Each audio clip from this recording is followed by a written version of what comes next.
The building that caved in was an attachment to the two-story residential building in Block 11 within the Sango Police Barracks.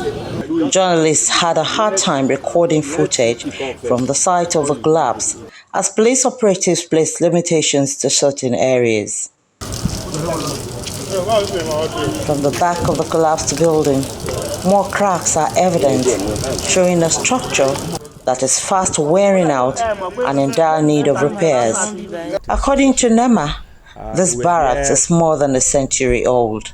We cited a lot of lapses in the building. I think it's an old building.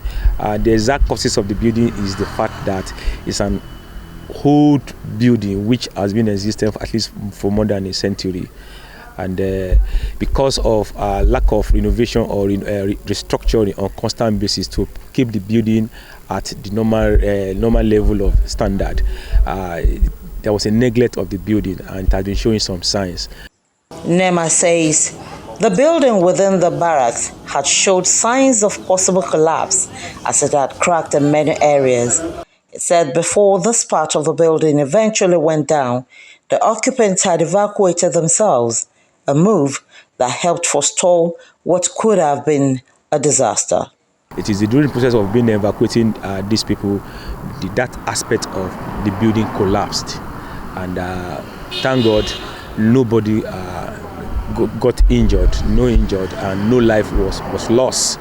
So we were able to move away 3 vehicles under the rebels, and 2 motorcycles were also under the rebels.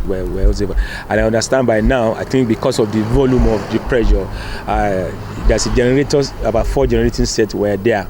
So that's what we did yesterday throughout to really monitor situations. The living condition of police officers in the country has been a contentious issue for some time, and even though government has facilitated improvement in some areas, a large number of police officers and their families still live in life-threatening structures, with fervent prayers that their living conditions will improve someday.